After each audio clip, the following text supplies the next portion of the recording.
Hi everyone. आज का हमारा टॉपिक है एक्वेटिक बायोलॉजी। यहाँ पे हम एक्वेटिक बायोम्स के बारे में डिस्कस करेंगे। तो उससे पहले हमें पता होना चाहिए कि बायोम हमारा होता क्या है। To understand what is biome, let's take an example. Suppose करो कि हमने एक डेजर्ट विजिट किया, दैट इज सहारा डेजर्ट। हमने वहाँ पे नोटिस किया कि सहारा डेजर्ट में बहुत कम रेनफॉल होती है और यहाँ का temperature through out the year क्या है, बहुत हाई होता है। हमने ये भी नोटिस किया कि यहाँ पे बहुत ही कम क्या थी, वेजिटेशन उगती है। ठीक है। हमने नोटिस किया कि यहाँ पे कैक्टस, डेट पाम, इस टाइप के प्लांट्स ही ग्रो होते हैं जो कम पानी में उग सकता है। उस टाइप के जिनको कम पानी की ज़रूरत है, वो टाइप की वेजिटेशन यहाँ पे ग्रो हो रही है। हमने नोटिस किया कि यहाँ पे सैंड ड्यून्स डोमिनेट करती है, हर जगह सैंड, ज़्यादातर सैंड है। ओके। और हमने नोटिस किया कि यहाँ पे कैमल, फॉक्स, लिजर्ड, इस टाइप के एनिमल है जो कि थोड़ा हाई टेम्परेचर ड्राई क्लाइमेट को सरवाइव कर सके। इस तरीके के एनिमल्स हमें यहाँ पे मिले। अब हमने एक और डेजर्ट विजिट किया, दैट इज थार डेजर्ट। हमने नोटिस किया कि यार थार डेजर्ट और सहारा डेजर्ट का क्लाइमेट वेदर क्या था यार, ऑलमोस्ट सेम था। दोनों जगह ही रेनफॉल क्या थी, बहुत कम थी। दोनों जगह क्या है, टेम्परेचर बहुत ज़्यादा हाई था। थार डेजर्ट में भी वेजिटेशन कम थी और दोनों के फ्लोरा फाउना ऑलमोस्ट सिमिलर थे। दोनों जगह कैक्टस दिखे, कैमल दिखे, लिजर्ड दिखा, सैंड ड्यून्स दिखी, सब कुछ सिमिलर सा था। अब हम वर्ल्ड के किसी भी डेजर्ट में जाएंगे, हम हर जगह सिमिलर थिंग्स ही नोटिस करेंगे, ये तो हमें पता है, राइट। तो इन सारे डेजर्ट्स को हमने क्या कर दिया, एक टाइप के बायोम के अंदर डाल दिया, दैट इज डेजर्ट बायोम। ठीक है। डेजर्ट बायोम के अंदर हमने सारे डेजर्ट्स को डाल दिया क्योंकि सारे डेजर्ट्स का क्या था, सिमिलर वेदर क्लाइमेट था, सिमिलर फ्लोरा फाउना थी।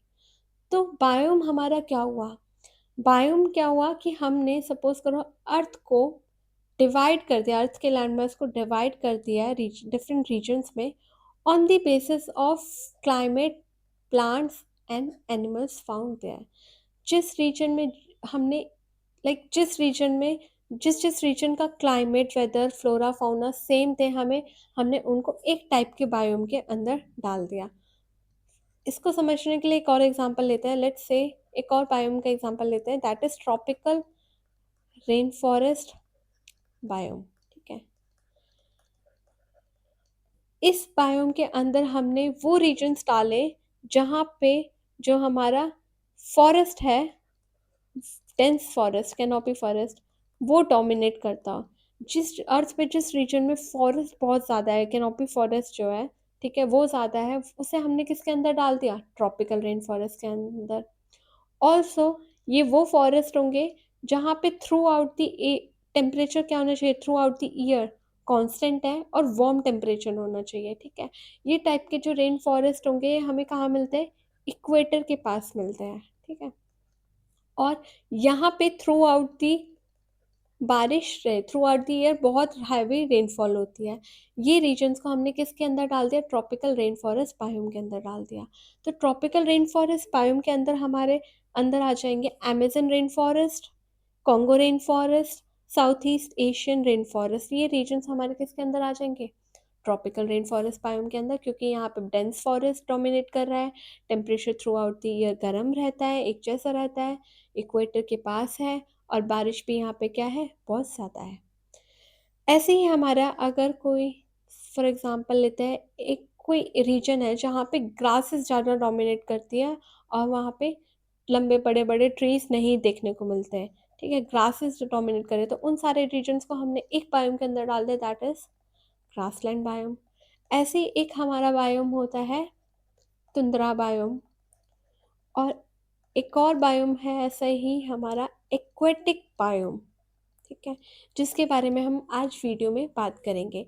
तो एक्वेटिक बायोम के अंदर हमारा सारा एक्वेटिक नाम सजेस्ट कर रहा है, सारा वाटर रिलेटेड जो भी है, जैसे कि हमारा आ गया रिवर, पॉन्ड आ गया, लेक आ गया, sea, ocean, coral coral reef, mangrove, estuaries, ये सारे इकोसिस्टम्स हमारे किसके अंदर आ जाएंगे, एक्वेटिक बायोम के अंदर। और हमें आज इसी के बारे में डिस्कस करना है। तो एक्वेटिक बायोम सारे बायोम्स में से सबसे ज़्यादा बड़ा है। क्यों? क्योंकि अर्थ पे लैंड से ज़्यादा क्या है? पानी है, right. 3/4 of the earth surface is covered with water. ठीक है, तो इसलिए हमारा जो एक्वेटिक बायोम है वो ज़्यादा हुआ। ठीक है, एक्वेटिक बायोम दो बायोम्स में डिवाइड है, फ्रेश वाटर बायोम और मरीन बायोम। ये on the basis of salt divide हुआ है। फ्रेश वाटर बायोम में सॉल्ट का कंटेंट जो है पानी के अंदर वो कम होता है, और मरीन बायोम में सॉल्ट का जो क्वांटिटी है, परसेंटेज है, वो ज़्यादा होती है पानी में, इसलिए वो अलग हो गया। तो फ्रेश वाटर बायोम के एग्जाम्पल्स हैं हमारे lake, pond, river, streams, wetlands. और मरीन बायोम के अंदर आ जाएगा हमारा ओशन, कोरल रीफ, एस्चुरीज, सी, ये सब आ जाएगा। ठीक है, तो हम सबसे पहले बात करेंगे फ्रेश वाटर बायोम के। Fresh water biome, fresh water biome को हमने फिर से दो में डिवाइड किया है, एक है लेंटिक इकोसिस्टम, एक है लोटिक इकोसिस्टम। ठीक है, अब क्या है, मैं पहले लिखती हूँ लेंटिक का एग्जाम्पल लिखते हैं, एग्जाम्पल से समझते हैं कि लेंटिक का एग्जाम्पल एक है हमारे पास लेक, एक है पॉन्ड, और लोटिक का एग्जाम्पल है रिवर और स्ट्रीम। ठीक है, लेक और पॉन्ड जो होता है उसमें पानी जो होता है वो मूव नहीं करता, वो फ्लो नहीं करता। ठीक है, वो हमेशा एक जगह स्टिल रहता है, राइट। तो इसलिए ये हमारा लेंटिक इकोसिस्टम का पार्ट है, लेक और पॉन्ड। रिवर और स्ट्रीम जो है इसका पानी कॉन्टिन्यूस रहता है, फ्लो करता है थ्रू आउट द ईयर, इसलिए ये लोटिक इकोसिस्टम का पार्ट है। ठीक है, फ्रेश वाटर बायोम को हमने दो में डिवाइड किया on the basis of movement of water. अगर पानी स्टिल रहता है, फ्लो नहीं करता, तो वो हो जाएगा लेंटिक इकोसिस्टम। और अगर पानी जो है वो through out the year flow करता है तो वो हो जाएगा हमारा लोटिक इकोसिस्टम।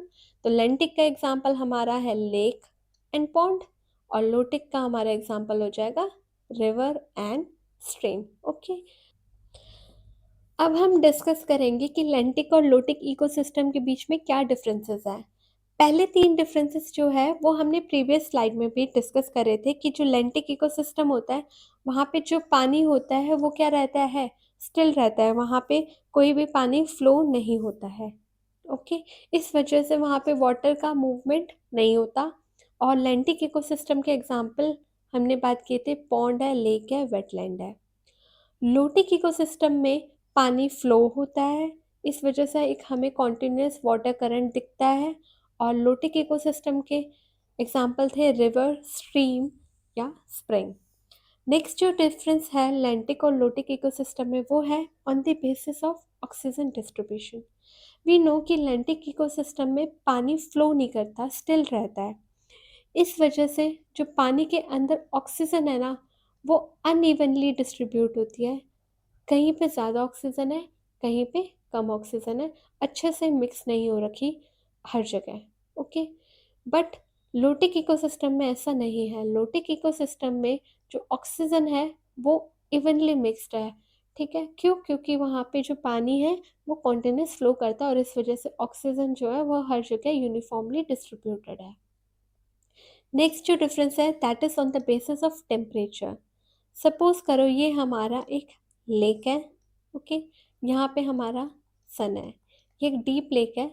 हमें पता है कि जो सन की रेज है, ये जो ये लेक है इसकी टॉप लेयर पे अच्छे से रीच आउट हो पा रही है, वेयर एज बॉटम पे ये अच्छे से नहीं पहुंच पा रही। सन की रेस टॉप पे पहुंच पा रही है पर नीचे तक नहीं पहुंच पा रही।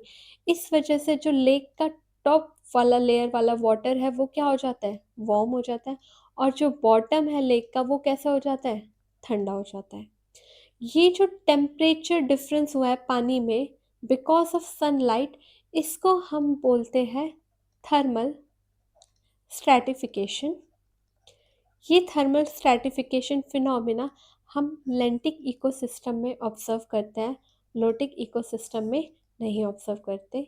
टेम्परेचर का जो डिफरेंस बन रहा है लेयर्स में, पानी के लेयर्स में, इसको हम बोलते हैं थर्मल स्ट्रैटिफिकेशन। और ये हम किस में ऑब्जर्व कर पा रहे हैं, लेंटिक इकोसिस्टम में। और लोटिक में नहीं होगा। लोटिक में पानी क्या हर जगह क्या होगा, पानी का जो टेम्परेचर है ऊपर नीचे बॉटम सब जगह क्या होगा, सेम होगा। ओके। नेक्स्ट है हमारे सेडिमेंट्स। क्योंकि लेंटिक इकोसिस्टम में जो पानी है वो स्टिल रहता है, इस वजह से जो मिट्टी और कंकड़ वगैरह होता है वो नीचे सेटल हो जाता है, बॉटम पे सेटल हो जाता है। वेयर एज लोटिक इकोसिस्टम में ये कंकड़ मिट्टियाँ क्या होती है, पानी के बहाव के साथ कैरिड अवे हो जाती है। ओके। नेक्स्ट डिफरेंस है हमारा प्लैंकटन के बेसिस पे। प्लैंकटन क्या होता है? प्लैंकटन हमारे स्मॉल माइक्रोस्कोपिक ऑर्गेनिज्म होते हैं। Planktons are small microscopic organism that floats or drift in water. Planktons वो ऑर्गेनिज्म है जो कि फिशेस की तरह स्विम नहीं कर सकते, ठीक है, बट क्या कर सकते हैं, फ्लोट कर सकते हैं, पानी के बहाव के साथ जा सकते हैं, पानी के बहाव के अगेंस्ट मूव नहीं कर सकते, स्विम नहीं कर सकते, वो होते हैं हमारे प्लैंकटॉन्स। प्लैंकटॉन्स दो तरीके के होते हैं, एक होते हैं फाइटोप्लैंक्टन और एक होते हैं हमारे जूप्लैंक्टन। फाइटोप्लैंक्टन जो होते हैं वो हमारे फोटोसिंथेसिस परफॉर्म कर सकते हैं। फाइटोप्लैंक्टन्स वो ऑर्गेनिज्म है जो फोटोसिंथेसिस परफॉर्म कर सकते हैं और जूप्लैंक्टन्स फोटोसिंथेसिस परफॉर्म नहीं करते। फाइटोप्लैंक्टन्स जो होता है ये ऑक्सीजन प्रोड्यूस करते हैं, क्योंकि ये फोटोसिंथेसिस परफॉर्म करते हैं, इस वजह से क्या प्रोड्यूस करते हैं, ऑक्सीजन प्रोड्यूस करते हैं। वेयर एज जूप्लैंक्टन जो होता है वो हमारे ऑक्सीजन प्रोड्यूस नहीं करते। फाइटोप्लैंक्टन जो है वो अपना खाना क्या करते हैं, खुद बनाते हैं, जबकि जूप्लैंक्टन जो होता है वो अपना खाना खुद नहीं बना सकते। अगर ये अपना खाना खुद नहीं बना सकते तो ये क्या खाता है, दे फीड ऑन फाइटोप्लैंक्टन। जूप्लैंक्टन जो होते हैं वो हमारे क्या खाते हैं, वो हमारे फीड करते हैं फाइटोप्लैंक्टन को, ठीक है। तो जो फाइटोप्लैंक्टन है ये हमारे क्या हुए, बेस हुए एक्वेटिक फूड चेन के। फाइटोप्लैंक्टन्स हमारे बेस होते हैं एक्वेटिक फूड चेन के। फाइटोप्लैंक्टन्स को जूप्लैंक्टन्स खाते हैं, जूप्लैंक्टन्स को स्मॉल फिशेस खाती है, फिर स्मॉल फिशेस को बिग फिशेस खाते हैं। इस वजह से फाइटोप्लैंक्टन्स हमारे लिए बहुत इंपॉर्टेंट है एक्वेटिक फूड चेन में। एक्वेटिक बायोलॉजी में भी हमारे जो फाइटोप्लैंक्टन है ये बहुत मेजर रोल प्ले करते हैं। फाइटोप्लैंक्टन ऑक्सीजन भी प्रोड्यूस करते हैं। फाइटोप्लैंक्टन जो होता है 50% ऑफ अर्थ जो ऑक्सीजन है वो हमारे कौन प्रोड्यूस कर रहे हैं, वो हमारे फाइटोप्लैंक्टन प्रोड्यूस कर रहे हैं। तो फाइटोप्लैंक्टन जो है वो बहुत इंपॉर्टेंट मेजर रोल प्ले करते हैं हमारा अर्थ पे, ठीक है। एग्जाम्पल अगर हम फाइटोप्लैंक्टन्स के देखें तो एक है डायएटम्स, साइनोबैक्टीरिया और डाइनोफ्लैजेल्स। ये है हमारे फाइटोप्लैंक्टन के एग्जाम्पल। जूप्लैंक्टन के एग्जाम्पल देखें तो फिशेस के लार्वा, प्रोटोजोआ, रोटिफर्स, ये है हमारे जूप्लैंक्टन के एग्जाम्पल्स। फाइटोप्लैंक्टन्स जो होता है ये हमें कहाँ मिलते हैं, ये हमें मिलता है अपर लेयर ऑफ वाटर, ठीक है। ये फ्रेश वाटर या फिर मरीन वाटर दोनों में कहाँ प्रेजेंट होता है, अपर लेयर में प्रेजेंट होता है, क्योंकि इनको सनलाइट की ज़रूरत है और अपर लेयर में ही सनलाइट आ सकती है, इसी वजह से हमारे जो फाइटोप्लैंक्टन्स होते हैं ये अपर लेयर में मिलते हैं। सो हम बात कर रहे थे लेंटिक और लोटिक के बीच में डिफरेंस प्लैंक्टन के बेसिस पे। तो जो प्लैंक्टन्स है ये लेंटिक इकोसिस्टम में टॉप लेयर पे, मतलब कि लेक या फिर पॉन्ड जो है उसकी टॉप लेयर में अबेंडेंट प्रेजेंट रहता है, ज़्यादा बहुत ज़्यादा प्रेजेंट मिलते हैं, दिखते हैं। लोटिक इकोसिस्टम में ये कम दिखते हैं, क्योंकि लोटिक इकोसिस्टम में ये पानी के बहाव के साथ चले जाते हैं, क्योंकि इनको स्विम करना नहीं आता। लैंडिक इकोसिस्टम में जो एनिमल्स हमें मिलते हैं वो है स्नेल लार्वा और लोटिक इकोसिस्टम में हमें मिलती है फिशेस, ठीक है। अब इसके बाद हम बात कर रहे हैं लेक इकोसिस्टम की। तो लेक इकोसिस्टम में क्या होता है, लेक इकोसिस्टम वो इकोसिस्टम है जहाँ पे बायोटिक और एबायोटिक जो है एक साथ इंटरेक्ट कर रहे हैं, किसमें, लेक के अंदर। इसको हम बोलेंगे लेक इकोसिस्टम। हमने अभी बात की थी कि लेक इकोसिस्टम में हमने एक फिनोमिना ऑब्जर्व किया था, that is thermal stratification. Sunlight की वजह से जो लेक है उसमें टेम्परेचर, उसके पानी में अलग अलग डिफरेंस आ जाता है टेम्परेचर में, मतलब कि ऊपर का जो पानी होता है वो वार्म होता है और नीचे का क्या हो जाता है, कोल्ड हो जाता है। और अलग अलग लेयर्स प्रोड्यूस हो जाती है टेम्परेचर के बेस पे, और इसी को हम बोलते हैं थर्मल स्ट्रैटिफिकेशन। तो थर्मल स्ट्रैटिफिकेशन को अब हम थोड़ा और डीप में पढ़ेंगे। सपोज करो ये है हमारा लेक, ओके। ये एक डीप लेक है। थर्मल स्ट्रैटिफिकेशन जो है वो हम डीप बॉडीज में ही ऑब्जर्व कर सकते हैं। थर्मल स्ट्रैटिफिकेशन पॉन्ड में, पॉन्ड इकोसिस्टम में नहीं ऑब्जर्व कर सकते, क्योंकि जो पॉन्ड होता है वो हमारा शैलो होता है, वो कम डीप होता है, ठीक है। और थर्मल स्ट्रैटिफिकेशन सिर्फ डीप लेयर्स में ही, सॉरी, डीप वाटर बॉडीज में ही ऑब्जर्व कर सकते हैं, फॉर एग्जांपल लेक या ओशन। तो ये हमारा एक डीप लेयर लेक है, और ये है हमारा सन, ठीक है। सन की वजह से क्या हुआ कि जो ये लेक है, इसकी जो ऊपर की लेयर है ये क्या हो गई, पानी की। सन की वजह से क्या हुआ, जो पानी की ऊपर की लेयर है वो क्या हो गई, वार्म हो गई। अब क्या हुआ, यहाँ पे क्या आई, एयर। एयर की वजह से यहाँ ऊपर ले इतने, मान लो कि इतने रीजन का जो पानी है ये एक दूसरे में क्या हो गया, मिक्स हो गया, और यहाँ इस पूरे रीजन में एक कांस्टेंट टेम्परेचर हो गया, जो कि क्या था, वार्म था, ओके।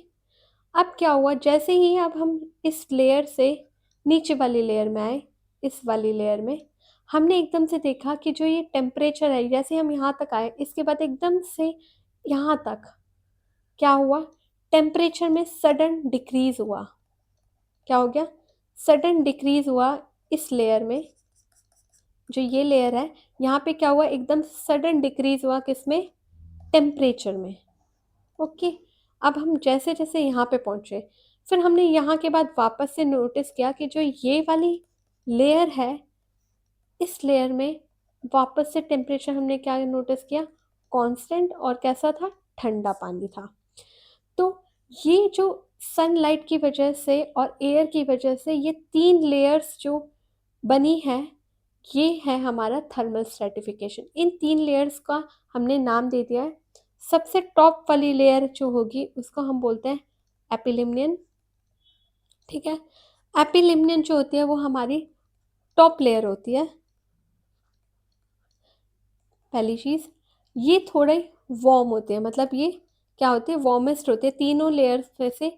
ये फर्स्ट है एपिलीमियम, सेकंड हमारी होगी थर्मोक्लाइन, और थर्ड हमारी होगी हाइपोलिमियन। इन तीनों लेयर्स में से सबसे वार्मेस्ट जो होगी वो हमारी होगी top most layer, that is epilimnion. Epilimnion top most layer है, वार्मेस्ट लेयर है।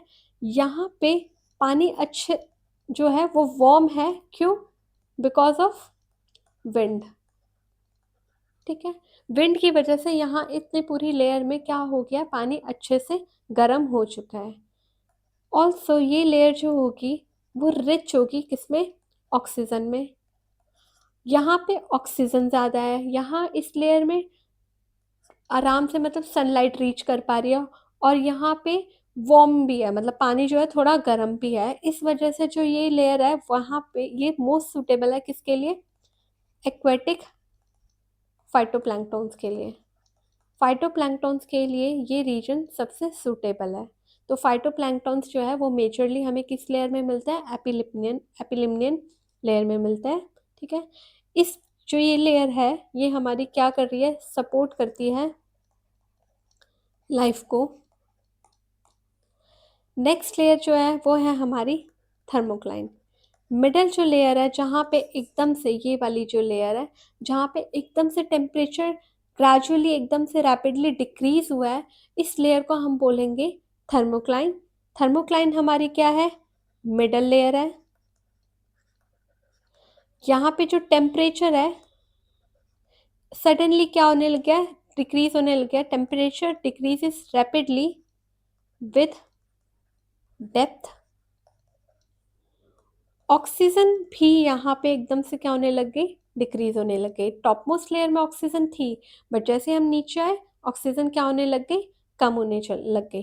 ठीक है, और ये वो जोन है जहाँ पे हम क्या देखते हैं, रैपिड चेंज देखते हैं, rapid change in temperature.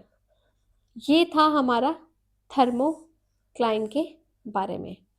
First layer थी epilimnion, second layer middle layer thermocline. अब है हमारी बॉटम लेयर जो कि है हाइपोलिमियन। ये हमारी बॉटम लेयर होती है, ओके, लेक की बॉटम लेयर। ये सबसे कोल्डेस्ट लेयर है, क्योंकि ये कोल्डेस्ट है। इस क्यों है, क्योंकि यहाँ पे क्या है, सनलाइट नहीं पहुंच पा रही, नो सनलाइट रीचेस हियर। यहाँ पे ऑक्सीजन भी क्या है, लेस है, और इस वजह से यहाँ पे ज़्यादा लाइक फिशेस या फिर कोई भी एक्वेटिक बॉडी हमें नहीं मिलेगी, एक्वेटिक लाइफ नहीं मिलेगी। यहाँ पे ज़्यादातर क्या मिलेंगे, डिकम्पोजर्स मिलेंगे। ओके, तो ये थी हमारी 3 लेयर्स, एपिलिमियन सबसे टॉप मोस्ट वाली, फिर उसके बाद हमारी मिडल लेयर थर्मोक्लाइन, और लास्ट लेयर हमारी हाइपोलिमियन। तो ये था हमारा लेक इकोसिस्टम। तो नेक्स्ट जो टॉपिक है वो है हमारा जोनेशन इन लेक। लेक को डेप्थ और सनलाइट के बेसिस पे 3 पार्ट्स में डिवाइड कर दिया है, 3 जोन्स में डिवाइड कर दिया है, लिटोरल, लिम्नेटिक एंड प्रोफाउंडल। किसी जोन की डेप्थ ज़्यादा होगी, किसी जोन की डेप्थ कम होगी, किसी जोन की में सनलाइट आराम से पहुंच पा रही होगी, किसी जोन में सनलाइट नहीं पहुंच पा रही होगी। उस बेसिस पे हमने लेक को 3 जोन्स में डिवाइड कर दिया, लिटोरल, लिम्नेटिक एंड प्रोफाउंडल। तो ये है हमारा लेक का व्यू। ठीक है, ये है हमारा शोर, लैंड।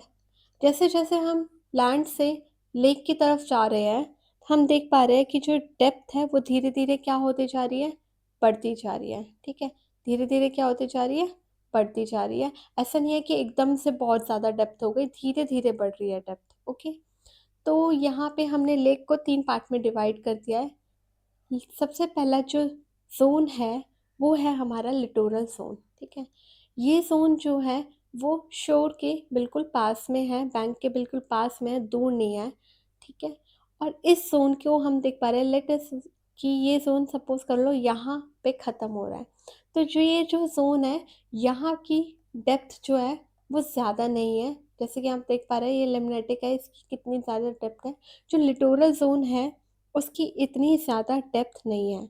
तो लिटोरल जोन के बारे में अगर हम बात करेंगे, एक तो ये नियर दी शोर है, दूसरा ये शैलो है, ये जोन शैलो है, यहाँ डेप्थ इतनी ज़्यादा नहीं है। क्योंकि यहाँ पे डेप्थ इतनी ज़्यादा नहीं है, तो जो सनलाइट है ना वो बॉटम तक रीच कर पा रही है। इस जो जोन का ये जो बॉटम है यहाँ तक सनलाइट पहुँच पा रही है, क्योंकि इस जोन की डेप्थ इतनी ज़्यादा नहीं है। इस जोन में रूटेड प्लांट्स प्रेजेंट होते हैं, ये जो दिख रहे हैं ये प्लांट्स, ये प्रेजेंट होते हैं, जैसे कि लोटस हो गया, हाइड्रेलिया हो गया, ये सारे प्लांट्स इस जोन में प्रेजेंट होते हैं। इस जोन में हम ऑर्गेनिजम्स जैसे कि फ्रॉग, स्नेल, इंसेक्ट्स और स्मॉल फिशेस, ये सब ऑब्जर्व कर सकते हैं। ये जो जोन है ये मोस्ट प्रोडक्टिव जोन है तीनों जोनों में से। अगर पूछा जाएगा कि मोस्ट प्रोडक्टिव जोन कौन सा है, तो that will be littoral zone. तो ये है हमारे लिटोरल जोन की कैरेक्टरिस्टिक्स। नेक्स्ट हम बात करते हैं लिम्नेटिक जोन।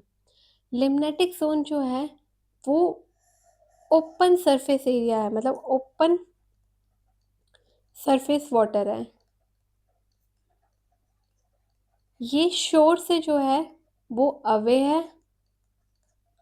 ठीक है, शोर जो है, लैंड जो है, बैंक है, वहाँ से दूर वाला जो है पानी, वो है हमारा लिम्नेटिक जोन। ठीक है, ये हमारा जो लिम्नेटिक जोन है ना, ये सिर्फ यहाँ तक ही है जहाँ तक सनलाइट पहुँच पा रही है। सपोज करो यहाँ तक इस लेक में, इस यहाँ तक सनलाइट पहुंच पा रही है, इसके नीचे सनलाइट नहीं पहुंच पा रही। तो जिस एरिया तक सनलाइट पहुंच पा रही है वो होता है हमारा लिम्नेटिक जोन। तो लिम्नेटिक जोन जो होता है वो फोटिक जोन होता है ओपन सरफेस का, जहाँ पे सनलाइट रीच कर पा रही है। क्योंकि यहाँ पे सनलाइट रीच कर पा रही है तो यहाँ पे हमें फाइटोप्लैंक्टन और ज़ूप्लैंक्टन दोनों ऑब्जर्व होंगे, दोनों डोमिनेट करेंगे इस एरिया में। ठीक है, फाइटोप्लैंक्टन क्योंकि लिम्नेटिक जोन में प्रेजेंट होता है, इस वजह से इस एरिया में फोटोसिंथेसिस भी होती है। ठीक है, लिम्नेटिक जोन जो है यहाँ पे फोटोसिंथेसिस भी होती है। ऑल्सो यहाँ पे हम कोई भी रूटेड प्लांट्स नहीं देख सकते, और यहाँ पे हम फिशेस को देख सकते हैं जो कि आराम से फ्रीली स्विम करती हैं। तो ये है हमारे लिम्नेटिक जोन के बारे में। लिम्नेटिक जोन जो है वो ओपन सरफेस वाटर का फोटिक वाला एरिया है। लिम्नेटिक जोन के नीचे इस ये है जो लिम्नेटिक जोन, अब इसके नीचे जो ये वाला पानी है यहाँ पे सनलाइट रीच नहीं कर पा रही, राइट। तो इस जोन को हम बोलते हैं प्रोफाउंडल जोन। प्रोफाउंडल जोन जो है यहाँ पे ये हमारा एफोटिक एरिया होता है। ये कहाँ पे होता है, ये प्रेजेंट होता है below limnetic zone. Limnetic zone से नीचे वाला जो जोन होता है जहाँ पे सनलाइट नहीं पहुँच पाती पानी में, वो होता है हमारा प्रोफाउंडल जोन। क्योंकि प्रोफाउंडल जोन में लाइट नहीं पहुँच पा रही, इस वजह से ये जोन क्या होता है, डार्क होता है और कोल्ड होता है। यहाँ पे बहुत कम ऑर्गेनिज्म प्रेजेंट होता है और यहाँ पे कोई फोटोसिंथेसिस नहीं होती है। तो ये था हमारा लिटोरल, लिम्नेटिक एंड प्रोफाउंडल जोन। इसके बाद नेक्स्ट टॉपिक जो है वो है हमारा टाइप ऑफ लेक्स। लेक्स जो होते हैं वो हमारे दो तरीके के होते हैं, एक होता है ओलिगोट्रॉफिक लेक, एक होता है यूट्रोफिक लेक। तो सबसे पहले हम बात करेंगे ओलिगोट्रॉफिक लेक के बारे में। ओलिगोट्रॉफिक लेक जो होता है वहाँ ये वो लेक होगा जहाँ पे जो न्यूट्रिएंट्स है ना उसका लेवल क्या होगा, बहुत कम होगा। जिस लेक के पानी में न्यूट्रिएंट लेवल्स बहुत कम होंगे वो हमारा कौन सा हो जाएगा, ओलिगोट्रॉफिक लेक। क्योंकि यहाँ पे न्यूट्रिएंट लेवल्स बहुत कम हो गए तो यहाँ पे ज़्यादा प्लांट्स और एनिमल्स भी प्रेजेंट नहीं होंगे इस लेक के अंदर। इस लेक के अंदर बहुत कम फॉस्फेट और नाइट्रेट्स प्रेजेंट होंगे, और क्योंकि यहाँ पे ना न्यूट्रिएंट ज़्यादा है ना प्लांट एनिमल्स ज़्यादा है, इसलिए इस लेक का जो प्रोडक्टिविटी है वो क्या होगी, बहुत कम होगी। ठीक है, यहाँ पे ज़्यादा प्लांट्स और एनिमल्स नहीं है, इसलिए यहाँ पे जो ऑक्सीजन है वो हाई लेवल में प्रेजेंट होगी। इस टाइप के जो लेक होते हैं ये कहाँ मिलते हैं, कोल्ड रीजन में मिलते हैं। ये था हमारा ओलिगोट्रॉफिक लेक। अब नेक्स्ट है हमारा यूट्रोफिक लेक। तो यूट्रोफिक लेक जो है वो इस ओलिगोट्रॉफिक लेक का अपोजिट है बिल्कुल। यूट्रोफिक लेक जो है यहाँ पे न्यूट्रिएंट्स जो है वो हाई क्वांटिटी में प्रेजेंट होंगे पानी के अंदर। ओके, क्योंकि पानी में बहुत ज़्यादा न्यूट्रिएंट प्रेजेंट है, बहुत ज़्यादा फॉस्फेट और बहुत ज़्यादा नाइट्रेट्स प्रेजेंट है, इस वजह से इस लेक में बहुत wide range of aquatic plants and animals भी प्रेजेंट होंगे। ठीक है, यूट्रोफिक लेक में बहुत ज़्यादा एक्वेटिक प्लांट्स और एनिमल्स प्रेजेंट है, ज़्यादा न्यूट्रिएंट प्रेजेंट है, फॉस्फेट ज़्यादा क्वांटिटी में, नाइट्रेट बहुत क्वांटिटी में। इस वजह से ये लेक हमारा क्या होगा, हाई लेवल ऑफ प्रोडक्टिविटी, ये हाई प्रोडक्टिव लेक होगा हमारा। ठीक है, इस टाइप के लेक हमारे कहाँ मिलते हैं, ये मिलते हैं हमें वार्मर रीजन में। तो ये था हमारा दो टाइप के लेक, ओलिगोट्रॉपिक और यूट्रोफिक लेक। नेक्स्ट जो टॉपिक है वो है हमारा organisms of fresh water system. Fresh water system के अंडर हमने पढ़ा था कि लेक होता है, पॉन्ड होता है, रिवर होता है, वेटलैंड होता है, ये सारे हमारे किसके अंदर आते हैं, स्प्रिंग होता है ना, ये सारे हमारे किसके अंदर आते हैं, फ्रेश वाटर सिस्टम के अंदर आते हैं। अब इन सिस्टम्स में, इन फ्रेश वाटर सिस्टम्स में किस टाइप के ऑर्गेनिजम्स, एनिमल्स मिलते हैं, हम वो इस वीडियो में, इस स्लाइड में बात करने वाले हैं। तो सबसे पहला है हमारा प्लैंक्टॉन्स।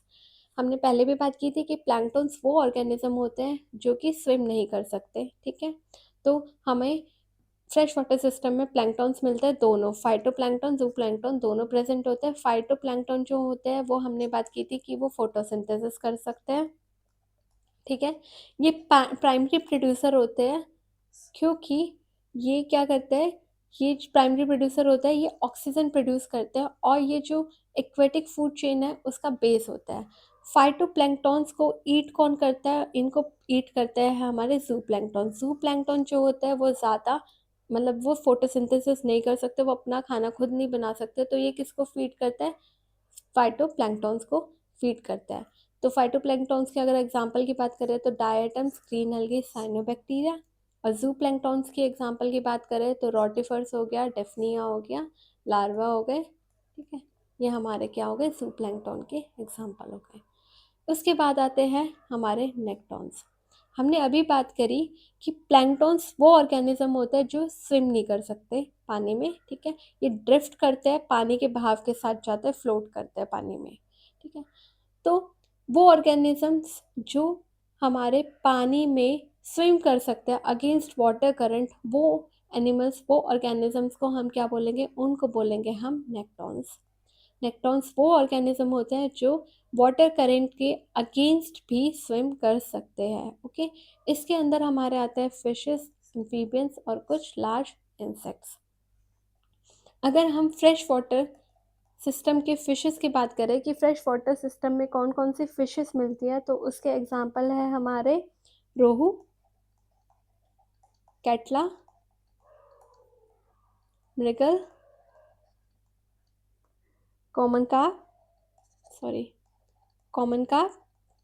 ये हमारे क्या है? फ्रेश वाटर में मिलने वाले फिशेस के नाम है। और अगर हम मरीन फिशेस की बात करें कि सी वाटर में कौन कौन से फिशेस मिलती है, तो उसके एग्जांपल है हमारा tuna, shark, clown fish, etcetera, ठीक है। इसके बाद अब हम बात कर रहे हैं बेंथोस। बेंथिक वर्ड जो है उसका मतलब ही होता है बॉटम। तो बेंथोस वो ऑर्गेनिज्म होंगे जो कहाँ पे मिलेंगे? पानी में बिल्कुल बॉटम पे मिलेंगे, ठीक है। इसमें एक आता है हमारा एपिफोना, एक होता है हमारा इनफोना। एपी वर्ड का मतलब होता है ऑन। तो जो जो ऑर्गेनिज्म सबस्ट्रेट मतलब बॉटम में भी ऊपर मिल रहा है, अंदर नहीं मिल रहे, ऊपर, लाइक जैसे अर्थवॉर्म है, अर्थवॉर्म क्या होता है? मिट्टी के अंदर होता है ना, वो होगा हमारा एक तरीके से इनफोना, उस तरीके से। और एपिफोना क्या होंगे? जो हमारे मिट्टी के ऊपर होता है, ठीक है। तो एपिफोना वो ऑर्गेनिज्म होंगे जो हमारे सबस्ट्रेट जो है उसके सरफेस पे रहते हैं। तो उसके एग्जांपल्स होंगे हमारे स्नेल्स और मिजल्स। और इनफोना वो ऑर्गेनिजम्स हैं जो सबस्ट्रेट के विद इन अंदर रहते हैं, तो उसमें हमारा एग्जांपल आ जाएंगे वॉर्म्स, ठीक है। फिर इसके अलावा एक है हमारे बेंथिक इन्वर्टिब्रेट्स। बेंथिक इन्वर्टिब्रेट्स क्या होते हैं? बेंथिक इन्वर्टिब्रेट्स वो ऑर्गेनिज्म होंगे जो क्या करेंगे?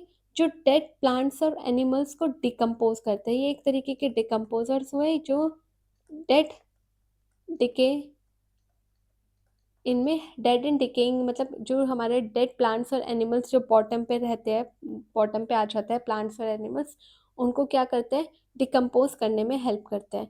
बेंथिक इन्वर्टिब्रेट्स जो होते हैं वो हमारे लिए बहुत इंपॉर्टेंट होते हैं। क्यों? क्योंकि एक तो पहला ये डिकम्पोज करते हैं, डिकम्पोजिशन में हेल्प करते हैं। दूसरा, ये हमारा जो है न्यूट्रिएंट साइकिल को मेंटेन करते हैं। थर्ड, ये बायो इंडिकेटर है किसके? वाटर क्वालिटी के। अगर किसी भी फ्रेश वाटर सिस्टम का जो हमारा बॉटम है वो क्या है? क्लीन वाटर है, ठीक है।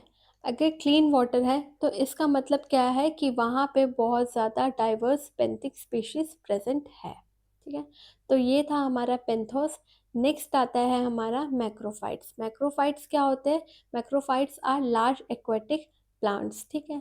तो ये ज़्यादातर हमने अभी बात की थी कि अगर लेक में बात करें तो ये लिटोरल जोन में मिलते हैं, लिम्नेटिक और प्रोफाउंडल में नहीं मिलते। जो एक्वेटिक प्लांट्स होते हैं वो ज़्यादातर शोर के क्लोज मिलते हैं, ठीक है। और ये किस तरीके के? क्योंकि इनके टाइप्स हुए एमर्जेंट, फ्लोटिंग या सबमर्ज। एमर्जेंट वो हुए जो बाहर की तरफ निकल रहे होंगे, फ्लोटिंग जो पानी में क्या करते हैं? फ्लोट करते हैं, जैसे कि वाटर लिली। और सबमर्ज्ड में एग्जांपल आ जाएगा हमारा हाइड्रिला, जो क्या है? पानी के अंदर ही रहते हैं, अंदर ग्रो करते हैं, ओके। तो ये था हमारा organism of fresh water system.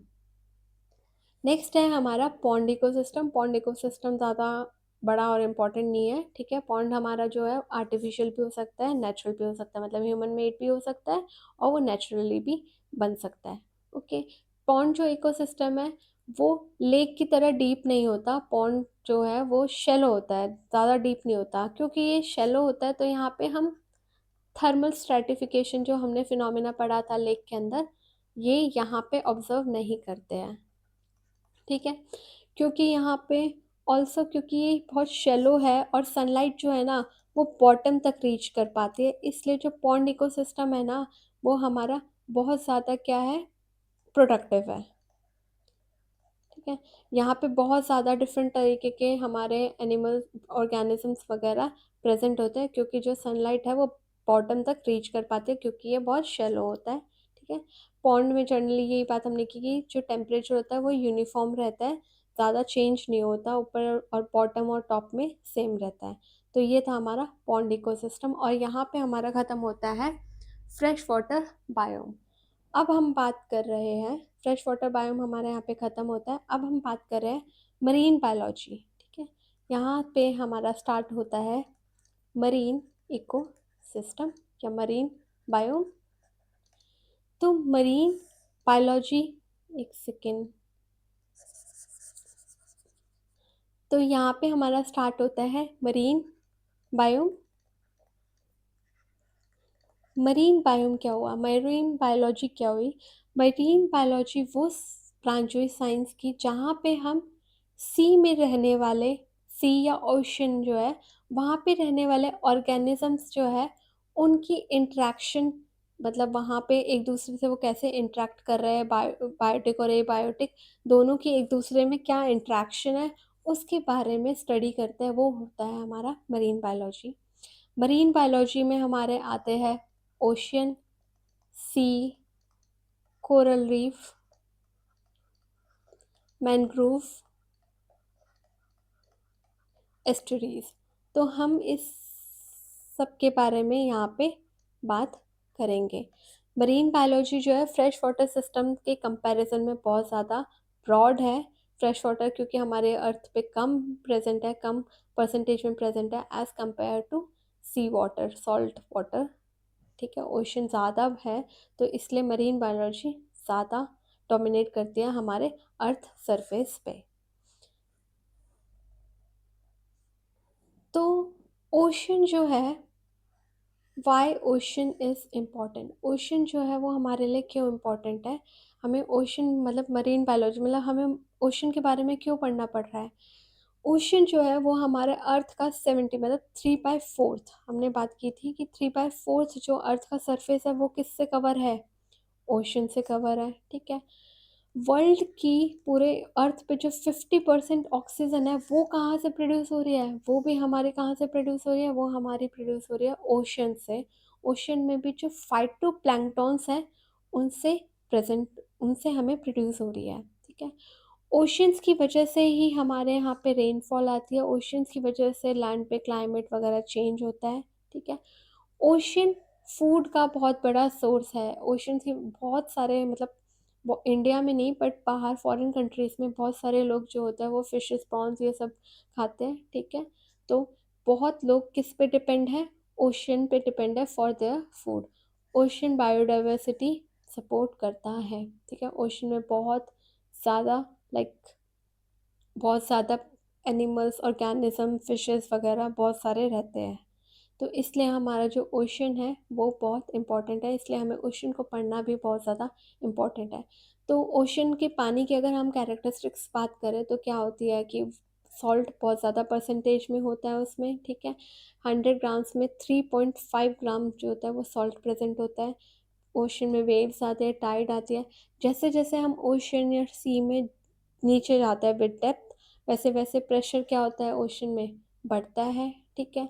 जैसे जैसे हम नीचे जाएंगे डेप्थ में, जैसे कि ओशन है सपोज करो, तो विद डेप्थ हमारा क्या, एक तो प्रेशर जो है वो बढ़ता है, दूसरा जो लाइट होती है वो कम होती जाती है, जो सन की रेज है वो ऊपर तो होती है पर नीचे नीचे जाते जाते तो वहाँ पे सनलाइट नहीं होती, जो ओशन का नीचे का बेंथिक एरिया है वो पूरा कंप्लीटली क्या होता है, डार्क होता है, ठीक है।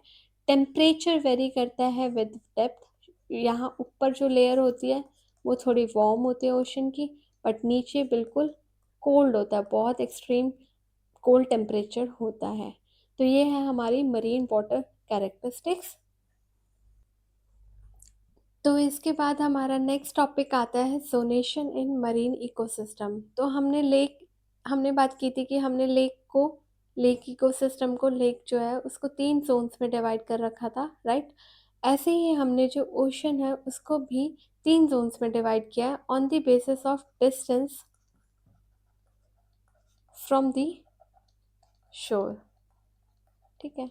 तो पहला जोन जो है वो हमारा इंटरटाइडल जोन है, सेकंड हमारा है नेरेटिक जोन, और तीसरा है हमारा ओशियानिक जोन। तो ये है हमारे ओशन का व्यू, ठीक है। ओशन की पिक्चर है ये। यहाँ पे जो ये एरिया है जहाँ पे पानी नहीं है, मिट्टी है, ये है हमारा इंटरटाइडल जोन। ये जो एरिया है, ये जो इंटरटाइडल जोन है, ये कभी तो क्या है, वाटर में क्या रहता है, सबमर्ज्ड होता है, और कभी ये एरिया क्या रहता है, एक्सपोज्ड रहता है टू द एयर, ठीक है। जब हमारा जो ओशन है, जब ओशन में हाई टाइड्स होती है, उस टाइम पे जो ये एरिया है ये कंप्लीटली क्या हो जाता है, सबमर्ज्ड हो जाता है, किसमें, वाटर में। और जब हमारी हाई टाइड होती है तब ये एरिया क्या हो जाता है, सबमर्ज्ड हो जाता है कंप्लीटली पानी में। और जब हमारी लो टाइड होती है तब ये क्या रहता है, ड्राई हो जाता है और ये एक्सपोज रहता है किसके, एयर में। तो ये है हमारा इंटरटाइडल जोन। तो इंटरटाइडल जोन जो है यहाँ पे both wet and dry condition रहती है। तो इंटरटाइडल जोन में जो ऑर्गेनिज्म मिलते हैं वो वही ऑर्गेनिज्म होंगे जो इन दोनों कंडीशन को क्या कर सके, टॉलरेट कर सके। तो फॉर एग्जांपल जैसे कि क्रैब, स्नेल, स्टारफिश, सी एनिमी, सीवीड्स। तो ये है हमारे कुछ एग्जांपल्स इंटरटाइडल जोन के, ओके। इंटरटाइडल जोन के बाद हमारा नेक्स्ट जो जोन आता है वो है नेरेटिक जोन। तो नेरेटिक जोन समझने के लिए हमें सबसे पहले पता होना चाहिए कि ये कॉन्टिनेंटल शेल्फ क्या होता है, राइट। तो जैसे आप देख रहे हो कि ये जो लैंड है ये एक तरीके से धीरे धीरे स्लोप जो है ये नीचे की तरफ जाता जा रहा है, धीरे धीरे ऐसे। बट हमने देखा कि इस पॉइंट के बाद जो ये स्लोप है ये एकदम से ग्रेजुअली क्या हो गया, एकदम से स्ट्रेट हो गया, राइट। तो ये जो पॉइंट है जिसके बाद जो ये लैंड का स्लोप है ये एकदम से स्ट्रेट सा हो गया, डेंस नीचे चला गया डेप्थ में, इस पॉइंट को हम बोलते हैं कॉन्टिनेंटल शेल्फ। तो जो नेरेटिक जोन है ये हमारा लो टाइड मार्क से कॉन्टिनेंटल शेल्फ के बीच का जो एरिया होता है वो होता है। ये है हमारा लो टाइड मार्क। जहाँ तक हमारी अभी ये जो फोटो है ये हमारी लो टाइड ओशन की है, जब लो टाइड है ओशन में। तो ये है हमारा लो टाइड मार्क। यहाँ से कॉन्टिनेंटल शेल्फ तक का जो ये एरिया है ये है हमारा नेरेटिक जोन। तो जो ये नेरेटिक जोन होता है ये हाई बायोडाइवर्सिटी वाला रीजन होता है। यहाँ पे हाई न्यूट्रिएंट्स मिलते हैं। ऑल्सो यहाँ पे जो एनिमल्स है वो, सॉरी, ऑल्सो जो यहाँ पे एक्वेटिक एनिमल्स है वो कौन कौन से मिलेंगे, यहाँ पे हमें मिलेगा कोरल रीफ, सी एनिमी, फिशेस, प्लैंक्टॉन्स, ठीक है। ये हमें कहाँ मिलते हैं, नेरेटिक जोन में। नेरेटिक जोन के बाद हमारा आता है ओशियानिक जोन। ओशियानिक जोन वो ओपन ओशन है। कॉन्टिनेंटल शेल्फ के बाद जितना भी जो ये पूरा ओपन ओशन है वो क्या है, ये वाला जो रीजन है ये है हमारा ओशियानिक जोन। ओशियानिक जोन होता है यहाँ पे पानी बहुत डीप होता है, यहाँ पे बहुत डेप्थ में पानी होता है। इस जोन में न्यूट्रिएंट्स क्या होते हैं, कम होते हैं। और यहाँ पे हम क्या देखते हैं, यहाँ पे हम big fishes, sharks, whales, planktons, यही हम यहाँ पे इस जोन में ऑब्जर्व करते हैं। तो ये था हमारा zonation in zonation in ocean, ठीक है। अब क्या है, एक और चीज़ है कि जो ये ओशियनिक ज़ोन है, ये बहुत डीप है। हमने बात करी थी कि ये बहुत डीप है, ये डेप्थ में है। तो ओशियनिक ज़ोन को हमने डेप्थ के बेसिस पे फर्दर क्लासिफ़ाई किया है 4 टाइप्स में, जिसके बारे में अब हम नेक्स्ट स्लाइड में बात कर रहे हैं। पहला है हमारा एपिपेलेजिक ज़ोन। ये है हमारा ओशियनिक ज़ोन, ओके। ये हमारा क्या है, यहाँ इंटरटाइडल है, फिर यहाँ पे नेरेटिक स्टार्ट, ये इतना पार्ट हमारा नेरेटिक है। अब यहाँ से हमारा ये पूरा क्या है, ओशियनिक ज़ोन। ये ओशियनिक ज़ोन डेप्थ में बहुत ज़्यादा डीप है, ओके। तो इसको हमने डिवाइड कर दिया डेप्थ के बेसिस पे। अगर हम बात करें 0 से 200 मीटर तक, ये हमारा जो ये ओपन सरफेस है, जहाँ पे यहाँ पानी स्टार्ट है, यहाँ से 200 मीटर तक अगर हम नीचे आएंगे, तो इस जोन को हम बोलेंगे एपीपेलेजिक जोन। एपिपेलेजिक जोन जो है वो हमारा वाटर सरफेस से कहाँ तक, 200 मीटर तक नीचे आएंगे। वाटर सरफेस से 200 मीटर नीचे आएंगे, वहाँ तक हमारा कौन सा जोन होता है, एपिपेलेजिक जोन होता है। एपिपेलेजिक जोन जो है, वहाँ पे सनलाइट आराम से पेनिट्रेट कर सकती है पूरे एरिया में, इसलिए इस जोन को हम क्या बोलते हैं, सनलाइट जोन भी बोलते हैं। एपिपेलेजिक से अब 200 मीटर के बाद हम नीचे फिर से आ रहे, 200 टू 1000 मीटर की अगर हम बात करें, तो ये जोन जो है उसका नाम हमारा होता है मीजोपेलेजिक जोन, ठीक है। अब हम एपिपेलेजिक के नीचे जो नेक्स्ट जोन है वो है हमारा मीजोपेलेजिक जोन। ये हमारा होता है 200 टू 1000 मीटर, ओके। इस जोन में क्या होता है कि इस जोन में बहुत कम लाइट पेनिट्रेट हो पाती है, सनलाइट जो है वो बहुत कम आ पाती है, हल्की सी, मतलब हल्की सी धूप होती है, हल्की सी लाइट होती है, इसलिए इस जोन का नाम है ट्वाइलाइट जोन, ओके। इस जोन की एक और जो स्पेशल फीचर जो है वो है कि ये थर्मोक्लाइन कंटेन करता है। थर्मोक्लाइन क्या होता है, थर्मोक्लाइन वो जोन होता है जहाँ पे एकदम से टेम्परेचर में क्या आ जाए, ग्रेजुअल डिक्रीज आ जाए। एपिपेलेजिक जोन जो है वो हमारा वार्म था, बट जैसे ही हम एपिपेलेजिक जोन से मीजोपेलेजिक में आते हैं, हम देखते हैं कि हमारा एकदम से टेम्परेचर क्या हो जाता है, एकदम से क्या होता है, बहुत ग्रेजुअली कम हो रहा है, बहुत जल्दी से। जैसे जैसे हम मीजोपेलेजिक में नीचे आते जा रहे हैं, वैसे वैसे टेम्परेचर भी हमारा एकदम से क्या होता जा रहा है, रैपिडली कम होता जा रहा है, और उसी जोन को हम बोलते हैं थर्मोक्लाइन। और वो जोन हमारा यहाँ पे ओशन में कौन सा है, मीजोपेलेजिक जोन, ठीक है। मीजोपेलेजिक जोन में कोई भी फोटोसिंथेसिस करने वाले ऑर्गेनिज्म नहीं दिखते हैं, ठीक है। यहाँ पे हमारी कुछ फिशेस वगैरह ही मिलती है। अब मीजोपेलेजिक जोन के बाद नेक्स्ट हमारा आता है पैथीपेलेजिक जोन। पैथीपेलेजिक जोन जो है वो हमारा स्टार्ट होता है 1000 मीटर से। 1000 मीटर से अब हम नीचे आते जा रहे हैं 400 मीटर तक, ये हमारा होता है पैथीपेलेजिक जोन, ठीक है।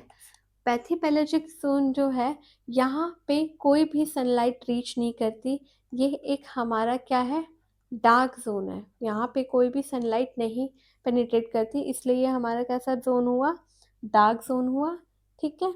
तो इसलिए इस जोन को हम क्या बोलते हैं, इस जोन को हम बोलते हैं मिडनाइट जोन। यहाँ पे क्योंकि डार्क है, तो यहाँ पे जो हमारे ऑर्गेनिजम्स जो यहाँ पे मिलते हैं, उनमें बायोल्यूमिनेसेंस शो होता है। बायोल्यूमिनेसेंस क्या होता है कि जो ऑर्गेनिज्म अपनी खुद की लाइट एमिट कर सके, वो होते हैं वो ऑर्गेनिजम्स, जो ऑर्गेनिजम्स अपनी खुद की लाइट एमिट कर सके, वो होता है बायोल्यूमिनेसेंस। तो यहाँ पे वही ऑर्गेनिजम्स मिलते हैं जो अपनी खुद की लाइट को क्या कर सके, एमिट कर सके, खुद की लाइट एमिट कर सके। जो बेथीपेलेजिक जोन होता है, यहाँ पे वापस से टेम्परेचर क्या हो जाता है, कांस्टेंट हो जाता है। मीजोपेलेजिक में जो टेम्परेचर है वो धीरे धीरे क्या हो रहा था, डिक्लाइन हो रहा था। अब डिक्लाइन होके बेथीपेलेजिक जोन में आके जो टेम्परेचर है वो क्या हो गया, एक तरीके से कांस्टेंट हो गया है। इसके बाद हमारा लास्ट जोन जो आता है वो है एबिसल पेलेजिक जोन। ये हमारा 400 मीटर टू 6000 मीटर होता है, ठीक है। ये जो जोन है ये बहुत ज़्यादा ठंडा होता है, यहाँ पे बहुत ज़्यादा ठंड रहती है, यहाँ पे ऑलमोस्ट टेम्परेचर जो होता है वो फ्रीजिंग टेम्परेचर के अराउंड होता है, ठीक है। और यहाँ पे ज़्यादा कोई क्रिएचर्स वगैरह नहीं मिलते, ज़्यादा लाइफ नहीं है, ज़्यादा ऑर्गेनिजम्स यहाँ पे नहीं मिलते हैं। इसके बाद एक और हमारा जोन होता है, that is hadal pelagic zone. Hadal pelagic zone हर जगह नहीं मिलता है, ठीक है। ये जो हेडल पेलेजिक जोन है, यहाँ पे हमें ट्रेंचेस मिलते हैं। To explain what is trenches, suppose करो कि ये हमारा ये हमारा बेंथिक जोन है ओशन का, ठीक है। यहाँ पे सडन टेक्टोनिक प्लेट्स की वजह से एक क्या बन गया, पिट बन गया। पर कोई छोटा मोटा पिट नहीं, बहुत डीप पिट बन गया इस टाइप का, ठीक है। तो ये जो जोन है इसी को हम क्या बोलते हैं, हेडल पेलेजिक जोन, ठीक है। ये जो जोन है ये डिसकंटिन्यूअस जोन है, ये हर जगह नहीं मिलता है। ये जो जोन है, इस जोन में हमें इस तरीके के ट्रेंचेस मिलते हैं, इन्हीं को हम बोलते हैं, जो इस तरीके का पिच जो बना है हमारे बॉटम पे, ओशन के बॉटम पे, इसको हम बोलते हैं ट्रेंचेस, ठीक है। तो ये जो ट्रेंचेस है ये सिर्फ और सिर्फ किस में मिलते हैं, हमें हेडल जोन में मिलता है। हेडल जोन एक अलग स्पेशल तरीके का जोन है, ये हर ओशन में हर जगह नहीं मिलता, ये कुछ ही जगहों पे मिलता है, ये कॉन्टिन्यूस जोन नहीं है, ठीक है। और हमने सुना है कि हम जब भी लाइक ज्योग्राफी में, स्टैटिक ज्योग्राफी में हम बात करते हैं, हमसे पूछा जाता है which is the deepest point in the earth, तो हम बात करते हैं मरीना ट्रेंच की, ठीक है। तो मरीना ट्रेंच क्या है, ये मरीना ट्रेंच पैसिफिक ओशन में जापान के पास है। ये इसी तरीके का एक पिट है, बट बहुत ज़्यादा क्या है, डीप पिट है, जिसकी जो डेप्थ है वो कितनी है, 10,994 मीटर के अराउंड है। ये है हमारा ट्रेंचेस। तो हमारे जो वर्ल्ड है इसमें बहुत कम ट्रेंचेस प्रेजेंट होते हैं। तो हेडल जोन जो है ये हर जगह नहीं मिलता, ये वहीं पे मिलता है जहाँ पे ओशन बहुत डेप्थ में है, और जहाँ पे ये ट्रेंचेस बनते हैं। ट्रेंचेस किससे बनते हैं, ये टेक्टोनिक प्लेट्स के कोलाइशन से बनते हैं।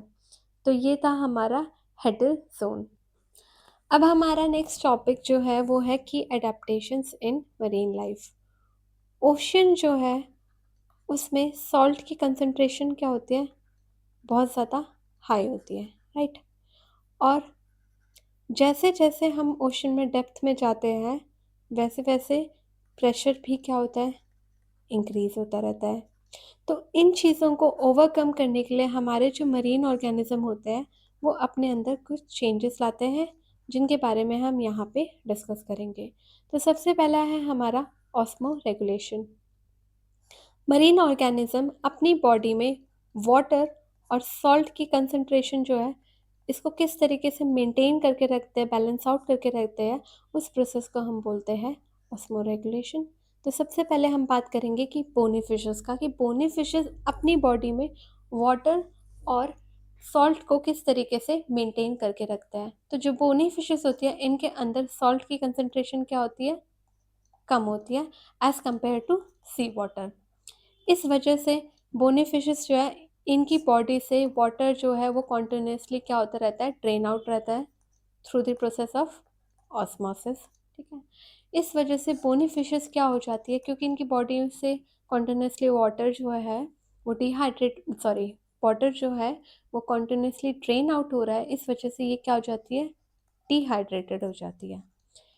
इस चीज़ को ओवरकम करने के लिए ये अपनी बॉडी में कुछ चेंजेस लाती है। पहला चेंज क्या होता है कि ये large amount of sea water drink करती है। जितना वाटर ऑस्मोसिस के थ्रू ड्रेन आउट हो रहा है उतना ही वाटर ये क्या कर लेती है, ड्रिंक कर लेती है। क्योंकि हमारी ये मोनी फिशेस जो है बहुत सारा सी वाटर इनटेक करती है, इसलिए इनकी बॉडी में जो सॉल्ट की कंसंट्रेशन है वो भी बढ़ जाती है। तो ये टाइम टू टाइम गिल्स के थ्रू अपनी बॉडी से सॉल्ट को रिमूव भी करते रहते हैं। थर्ड जो चेंज इनके अंदर है कि इनका जो यूरिन होता है वो कंसंट्रेटेड होता है, डाइल्यूटेड नहीं होता है, टू कंजर्व वाटर। नेक्स्ट है हमारा marine sharks and rays. Sharks जो होते हैं वो हमारी क्या होती है, कार्टिलेजिनस फिश होती है, ठीक है। तो जो शार्क्स और रेज होते हैं इनके ब्लड में यूरिया की कंसंट्रेशन बहुत हाई होती है। क्योंकि इनके ब्लड में यूरिया की कंसंट्रेशन हाई होती है, तो इनका जो बॉडी फ्लूइड है वो ऑलमोस्ट किसके इक्वल होता है? सी वाटर के इक्वल होता है। इनके बॉडी फ्लूइड की जो कंसंट्रेशन है वो सी वाटर की कंसंट्रेशन के ऑलमोस्ट इक्वल रहता है। इस वजह से ना तो इनके बॉडी से वाटर रिमूव होता है, ना इन होता है, और इनकी बॉडी में वाटर और आयंस की कंसंट्रेशन बैलेंस आउट रहती है। नेक्स्ट है हमारा मरीन इन्वर्टिब्रेट्स। मरीन इन्वर्टिब्रेट्स हमारे ऑस्मो कन्फॉर्मर्स होते हैं, मतलब कि इनकी बॉडी में जो फ्लूइड की कंसंट्रेशन है वो सी वाटर के कंसंट्रेशन के सिमिलर होते हैं। और सिमिलरली जैसे हमारे मरीन शार्क्स में था, इनकी बॉडी से भी कोई भी वाटर का इनटेक और बाहर नहीं जाता, और इनकी बॉडी में भी वाटर और आयंस की कंसंट्रेशन बैलेंस आउट रहती है। नेक्स्ट है हमारा बॉयंसी एडेप्टेशन। बॉयंसी क्या होता है? हमने देखा है कि बहुत सारी जो फिशेस होती है वो सिंक नहीं करती ओशन में, वो फ्लोट करते हैं। फिशेस जो होती है वो दे डू नॉट सिंक। सिर्फ फिशेस नहीं, बहुत सारे मरीन ऑर्गेनिज्म जो होते हैं वो सिंक नहीं करते, वो फ्लोट करते हैं ओशन में। तो इन मरीन ऑर्गेनिज्म की ये एबिलिटी, जिसकी वजह से ये ओशन में स्विम कर पा रहे हैं, सिंक नहीं हो रहे, उसको हम बोलते हैं बॉयंसी। तो buoyancy is the ability of an organism to float और remain suspended in water without sinking. तो सबसे हम पहले हम बात कर रहे हैं फिशेस के बारे में कि फिशेस कैसे फ्लोट कर पा रही है इसमें ओशन में। फिशेस के पास होता है एक स्विम प्लैटर, ठीक है। ये स्विम प्लैटर क्या है? ये स्विम प्लैटर होता है, ये गैस लाइक एक सैक होता है, ठीक है, जिसमें गैस फिल्ड होती है। जो स्विम प्लैटर होता है ये गैस फिल्ड एक सैक होता है इनकी बॉडी के अंदर। अब क्या है कि अगर इस सैक में गैस की क्वांटिटी, वॉल्यूम क्या है, ज़्यादा होगी, तो जो ये फिशेस है ये राइज अप हो जाएगी और ऊपर वाली लेयर, ओशन के ऊपर वाली लेयर में क्या करेंगी? फ्लोट करेगी, स्विम करेगी। अगर इस सैक में गैस की वॉल्यूम कम हो जाएगी तो ये फिशेस क्या आ जाएगी? नीचे आ जाएगी, नीचे वाले डेप्थ में आ जाएगी और वहाँ पे स्विम करेगी। इस तरीके से हमारी जो फिशेस है वो किसी भी एक पर्टिकुलर डेप्थ में क्या है? रह सकती है with the help of swim platter. कुछ मरीन ऑर्गेनिजम्स होते हैं जिनके पास फिशेस की तरह स्विम ब्लैडर नहीं होता। फॉर एग्जांपल शार्क, ठीक है। शार्क के पास हमारा होता है लार्ज लिवर ऑयल, ठीक है।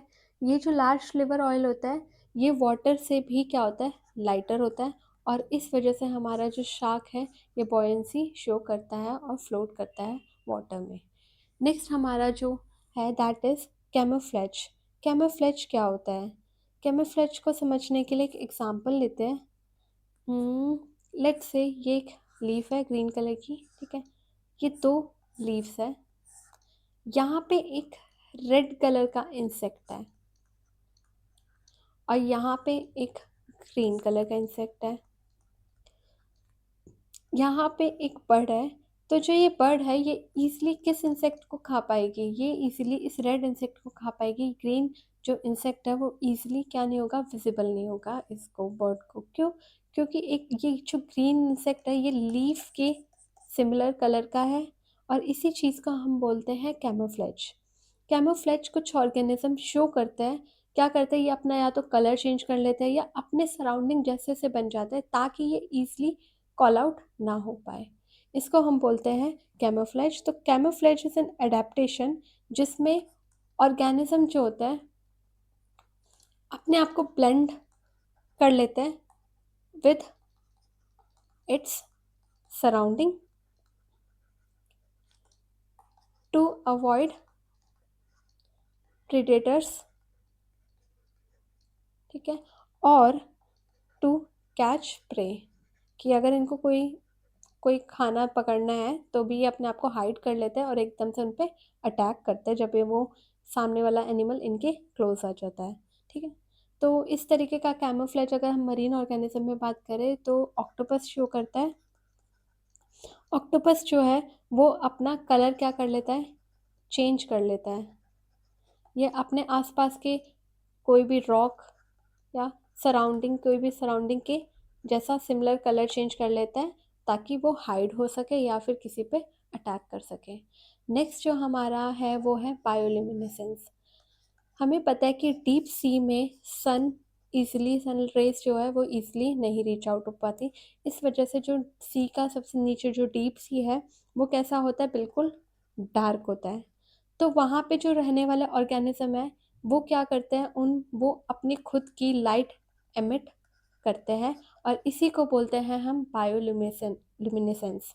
सम organism can produce their own light from their body and this process is known as bioluminescence, ठीक है? तो बायोल्यूमिनेसेंस अगर हम मरीन ऑर्गेनिज़्म में बात करें तो कौन-कौन शो करता है? ये करता है हमारा एंगलर फिश, जेलीफिश।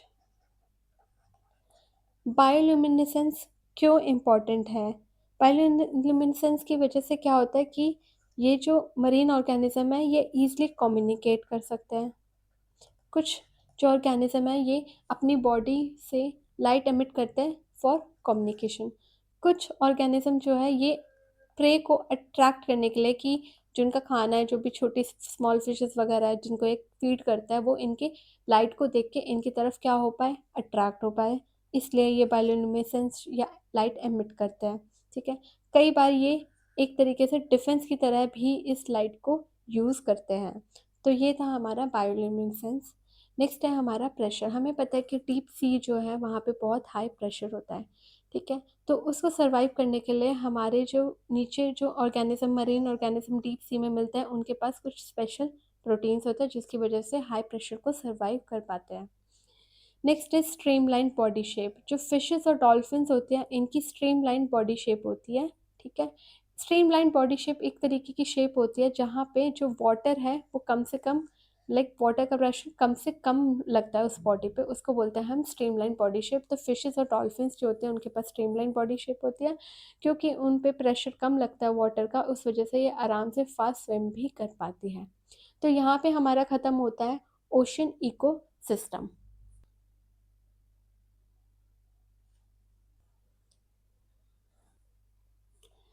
सो नेक्स्ट जो टॉपिक है हमारा वो है coral reef ecosystem. Coral reef ecosystem हमारा एक अंडर वाटर इकोसिस्टम है। ये हमारा बिल्ड किया है कोरल पॉलिप्स ने। कोरल पॉलिप्स टाइनी ऑर्गेनिज्म होते हैं जो कि ये इस तरीके का कोरल रीफ इकोसिस्टम बिल्ड करते हैं। कोरल रीफ एक तरीके का सपोज कर लो अंडर वाटर सिटी है जहाँ पे कौन रहता है? कोरल पॉलिप्स रहते हैं। ये सिटी भी हमारी जो है कोरल रीफ जो है, ये सिटी भी हमारी किसने बिल्ड की है? कोरल पॉलिप्स ने। कोरल पॉलिप्स जो है ये टाइनी ऑर्गेनिज्म होते हैं जो कि फाइलम नाइडेरिया से बिलोंग करते हैं। कोरल पॉलिप्स की एक स्पेशल कैरेक्टरिस्टिक्स होती है कि ये क्या करता है? ये सिक्रीट करता है एक हार्ड स्केलेटन जो कि किसका बना होता है? कैल्शियम कार्बोनेट का बना होता है। कोरल पॉलिप्स जो होते हैं ये कॉलोनीज में रहते हैं। मिलियंस ऑफ कोरल पॉलिप्स जो है वो एक साथ रह रहे हैं, ठीक है? तो मिलियंस ऑफ कोरल पॉलिप्स क्या करेंगे? सिक्रीट हार्ड स्केलेटन सिक्रीट करेंगे।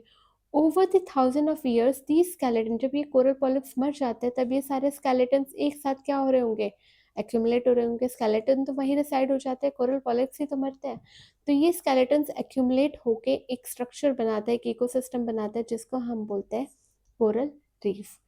कोरल रीफ हमने बात किया था, जो कोरल रीफ है ये दो लाइक ये कोरल रीफ जो है ये कोरल पॉलिप्स बना रहे हैं। ये जो कोरल पॉलिप्स है हमने इमेज में देखा था ये बहुत ही क्या है? कलरफुल ऑर्गेनिज्म है। बट जो ये कलर है वो इनका खुद का नहीं है। कोरल पॉलिप्स जो है वो जूजेंथलीन नाम की एक माइक्रोस्कोपिक एल्गी जो है उसके साथ सिम्बायोटिक रिलेशनशिप में रहते हैं, ठीक है? तो जो ये एल्गी है ये कोरल पॉलिप्स के टिश्यूज में रहती है। ये एल्गी क्योंकि फोटोसिंथेसिस परफॉर्म कर पाती है इसलिए ये कोरल्स को क्या प्रोवाइड करती है? ये प्रोवाइड करती है कोरल्स को फूड।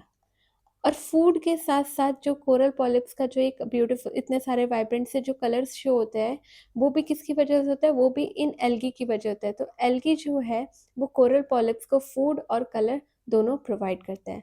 वेयर एज जो कोरल पॉलिप्स है वो एल्गी को क्या प्रोवाइड करता है? शेल्टर प्रोवाइड करता है। है। कोरल पॉलिप्स जो है हमारे कॉलोनीज में रहते हैं, वो hard skeleton, limestone skeleton secrete करते हैं।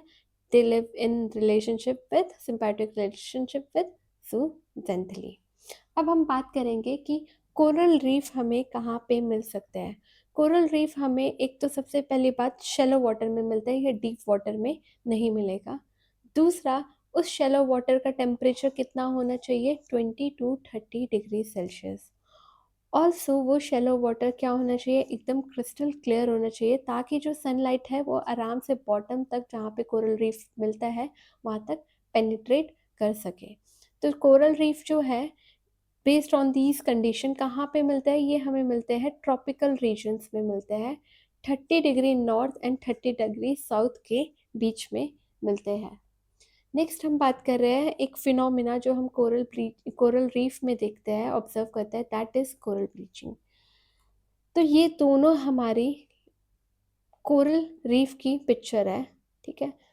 ये हमारा कलरफुल कोरल रीफ है और ये हमारा क्या है, वाइट कलर का कोरल रीफ है।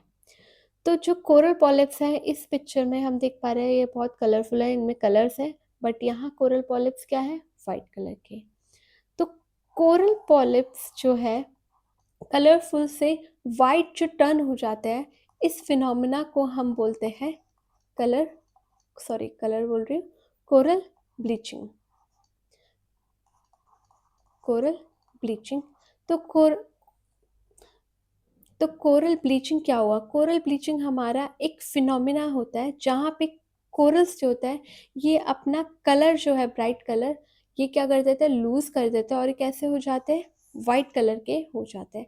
ऐसा क्यों होता है, ऐसा इसलिए होता है कि जहाँ पे सपोज करो कोरल रीफ, जहाँ पे हमारा ये कोरल पॉलिप्स रहते हैं, वहाँ का पानी क्या हो गया, अगर वार्म हो गया या पॉल्यूटेड हो गया, या हमारे जो कोरल पॉलिप्स है वो किसी वजह से स्ट्रेस में चले गए, तो जो कोरल पॉलिप्स है ये अपनी जो एल्गी इनके टिश्यूज में रहते हैं उनको क्या कर देंगे, एक्सपेल कर देते हैं।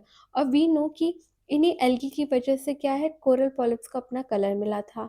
तो जब ये एल्गी कोरल पॉलिप्स की बॉडी से एक्सक्लूड हो जाती है तो कोरल पॉलिप्स हमारे क्या हो जाएंगे, वाइट कलर के हो जाएंगे। और इसी फिनोमिना को हम क्या बोलते हैं, कोरल ब्लीचिंग। ओके, तो यहाँ पे हमारा कोरल इकोसिस्टम खत्म होता है। नेक्स्ट हमारा जो टॉपिक है that is mangrove ecosystem. Mangrove ecosystem जो है वो कोस्टल रीजन्स में देखने को मिलता है। मैनग्रोव इकोसिस्टम जो है ये इंटरटाइडल जोन, जहाँ पे कभी लाइक हाईवे, अगर हाई टाइड आती है तो वो लैंड जहाँ पे हाई टाइड आती है तो वो क्या हो जाता है, पानी में सबमर्ज्ड हो जाता है, उस जोन को हम इंटरटाइडल जोन बोलते हैं। तो मैनग्रोव इकोसिस्टम हमें कहाँ देखने को मिलता है, इंटरटाइडल जोन में और कोस्टल एरियाज में। ओके, तो जो मैनग्रोव इकोसिस्टम है यहाँ पे क्या डोमिनेट करता है, इस इकोसिस्टम में मेनली जो डोमिनेट करते हैं वो है मैनग्रोव प्लांट्स। अब ये मैनग्रोव प्लांट्स क्या होते हैं, मैनग्रोव प्लांट्स या मैनग्रोव ट्रीज एक स्पेशल टाइप के ट्रीज होते हैं, ठीक है। ये एक स्पेशल टाइप के ट्रीज होते हैं जो कि किसको टॉलरेट कर सकते हैं, सॉल्ट को टॉलरेट कर सकते हैं। Mangrove trees are special type of trees that are observed in mangrove ecosystem. These trees जो ये ट्री जो है, these trees are salt tolerant plants, ठीक है। और ये कहाँ पे ग्रो होते हैं, एस्चुरीज, लगून्स और रिवर माउथ में ग्रो करते हैं, ठीक है। तो जो मैनग्रोव इकोसिस्टम है यहाँ पे जो पानी होता है या मड होती है वो कैसी होती है, सलीन होती है, ब्रैकिश वाटर यहाँ पे ऑब्जर्व किया जाता है। ब्रैकिश वाटर वो वाटर होता है जो ना तो बहुत ज़्यादा समुद्र की तरह है, बिल्कुल सलीन है, और ना ही मतलब उसमें थोड़ा बहुत सॉल्ट की क्वांटिटी होती है, बहुत ज़्यादा नहीं होती, राइट। और मैनग्रोव इकोसिस्टम में हम लो ऑक्सीजन लेवल भी देखते हैं, सॉइल में ज़्यादा ऑक्सीजन प्रेजेंट नहीं होती है। तो मैनग्रोव ट्रीज़ के बारे में हम बात करेंगे कि मैनग्रोव ट्रीज़ जो है उनकी कैरेक्टरिस्टिक्स क्या होती है। मैनग्रोव ट्रीज़ जो होता है, सबसे पहली बात यही है कि वो क्या होता है, सॉल्ट टॉलरेंट होता है, राइट। और ये कहाँ पे ग्रो करते हैं, मैनग्रोव इकोसिस्टम में कोस्टल एरियाज के आसपास करते हैं ग्रो। सेकंड जो कैरेक्टरिस्टिक्स है वो है इनका मोड ऑफ रिप्रोडक्शन। मैंग्रोव जो ट्रीज़ होते हैं ये एक डिफरेंट वे से रिप्रोड्यूस करते हैं। इनकी सीड्स जो होती है ये अपनी सीड्स को जनरली क्या होता है जो ट्रीज़ होते हैं उनकी सीड सॉइल में नीचे फॉल होती है और सॉइल में जाके फिर जर्मिनेट होती है, पर मैंग्रोव ट्रीज़ में ऐसा नहीं होता। मैंग्रोव ट्रीज़ में जो सीड होती है ये पहले ट्रीज़ में लगी ही रहती है और ट्रीज़ में लगे हुए टाइम पे ही ये क्या करती है, जर्मिनेट करती है। Where seeds germinate within the tree before falling to the ground.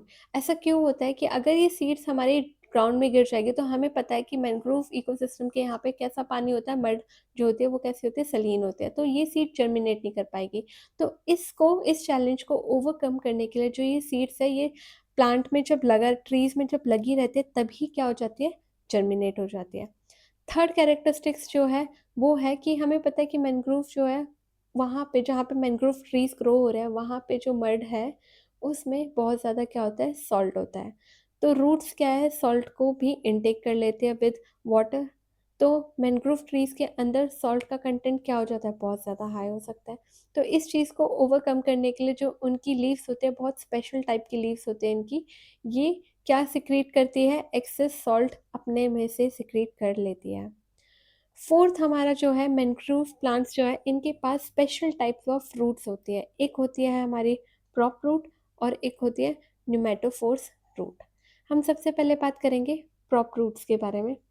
Prop roots जो है ये क्या करती है, ये मैंग्रोव ट्री को सपोर्ट करती है। मैंग्रोव ट्रीज जो होता है वो हमारे सॉफ्ट मड में उगते हैं, वहाँ पे पानी भी होता है क्योंकि, तो जो वहाँ का मड होते हैं, जो वहाँ की सॉइल होती है वो कैसी होती है, गीली सी होती है, ठीक है। तो उनको वहाँ पे स्टैंड करने के लिए, मतलब जो ट्रीज है उनको सपोर्ट करने के लिए, टू स्टैंड फर्मली, ताकि वो ट्रीज फर्मली स्टैंड हो सके, ये टाइप की रूट्स इनको सपोर्ट देती है मैंग्रोव ट्रीज को। नेक्स्ट जो रूट है वो है हमारी न्यूमेटोफोर्स रूट। इनको हम बोलते हैं एरियल रूट भी, क्योंकि मैंग्रोव इकोसिस्टम के वहाँ पे सॉइल में कम ऑक्सीजन होती है और वहाँ पे वाटर लॉगिंग होती है और उस वजह से रूट्स जो है ऑक्सीजन को अच्छे से एब्जॉर्ब नहीं कर पाती। तो जो ये न्यूमेटोफोर रूट्स होती है ये क्या होती है, ये एक तरीके की एरियल रूट्स होती है। ये क्या करती है, ये अपवर्ड डायरेक्शन में ग्रो करती है मड के।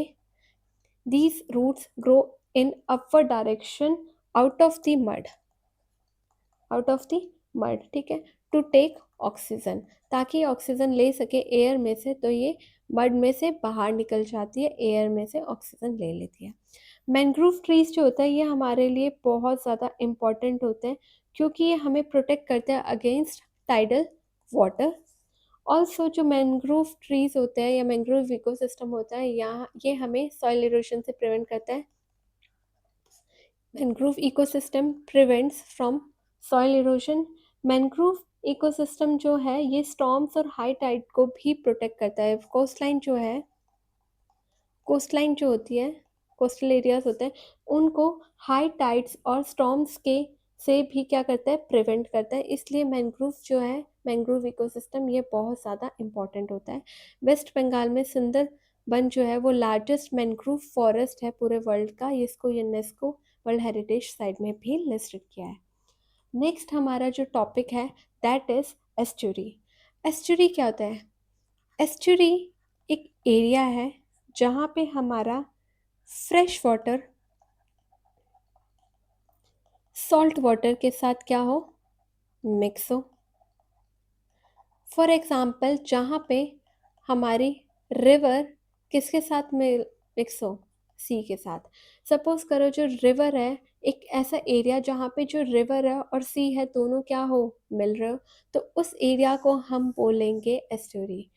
अब वहाँ पे क्योंकि फ्रेश वाटर और सॉल्ट वाटर दोनों मिक्स हो रहा है तो जो वहाँ की सैलिनिटी होती है ना तो वो समुद्र के जितनी हाई होगी, ना ही मतलब लाइक वहाँ पे सॉल्ट होगा पर समुद्र जितना ज़्यादा सॉल्टी वाटर नहीं होगा। ओके, यहाँ पे क्योंकि एस्टरीज में एस्टरीज में सॉल्ट ओशन जो है, जो सॉल्ट है ओशन का वो फ्रेश वाटर के साथ मिक्स होता है, तो वहाँ का जो पानी बनता है उसको हम ब्रैकिश वाटर बोलते हैं। ब्रैकिश वाटर ज़्यादा सॉल्टी वाटर नहीं होता, जैसा ओशन का होता है। Okay, estuaries are home to unique plants and animals. Estuary जो है वो हमारा एक हाईली प्रोडक्टिव इकोसिस्टम है। यहाँ पे different unique types of plants and animals मिलते हैं जो कि ब्रैकिश वाटर को टॉलरेट कर सकते हैं। एस्टुरी जो है इसको रिसीव होता है nutrients both from the river as well as sea. ठीक है, तो एस्टुरी जो है ये बहुत ही न्यूट्रिशियस एरिया होता है। यहाँ पे रिवर की वजह से भी न्यूट्रिशन आता है और सी की वजह से भी न्यूट्रिशन आता है। तो जो ऑर्गेनिज्म हमें एस्टुरी में मिलते हैं उनके एग्जांपल है ऑयस्टर, क्रैब, श्रिम्प। ठीक है, और प्लांट्स जो हमें एस्टुरी में दिखते हैं वो है मैनग्रोव और कुछ सॉल्ट टॉलरेंट ग्रासेस। ओके, तो जो एस्चुरी है, यही बात कर रहे हैं हम एस्चुरी की। एस्चुरी में सैलिनिटी फ्लक्चुएट होती है डेली। कभी फ्रेश वाटर आ रहा है तो सॉल्ट का जो कंटेंट कंसंट्रेशन है वो कम हो गई। अगर हाई टाइड आ रही है वहाँ उस एरिया में तो सॉल्ट का कंसंट्रेशन वापस से क्या हो जाएगा, बढ़ जाएगा। तो यहाँ पे हमेशा सैलिनिटी क्या होती है, फ्लक्चुएट होते रहते हैं। तो यहाँ पे उसी टाइप के ऑर्गेनिज्म मिलते हैं जो इस तरीके की कभी कम सैलिनिटी और कभी ज़्यादा सैलिनिटी को क्या कर सके, टॉलरेट कर सके। अभी हमने बात करी थी जो एस्चुरी होते हैं यहाँ पे रिवर और सी दोनों मिलता है। तो जब रिवर आती है तो रिवर से भी न्यूट्रिएंट्स आता है और सी जो है वहाँ से भी न्यूट्रिएंट्स आते हैं। इसलिए जो हमारा एस्चुरी है वो एक्सट्रीम फर्टाइल और न्यूट्रिएंट रिच एरिया होता है। इसलिए एस्चुरी को नर्सरीज ऑफ द सी भी बोला जाता है। एस्चुरीज में हमें सॉल्ट मार्शेस मिलते हैं और मैनग्रोव फॉरेस्ट मिलते हैं। Chilika lake in Odisha is the largest brackish water lagoon. ये एक तरीके का एस्चुरी एरिया ही है, चिलिका लेक। ओके, एस्चुरी एक वाटर इकोसिस्टम है जहाँ पे रिवर और सी मिलते हैं। जबकि जो मैनग्रोव है, मैनग्रोव एक सॉल्ट टॉलरेंट ट्रीज है जो कि कहाँ पे ग्रो होते हैं, एस्चुरीज में। ओके, तो यहाँ पे हमारा ये मरीन बायोलॉजी, मरीन और fresh water biology, aquatic biology topic जो है ख़त्म होता है।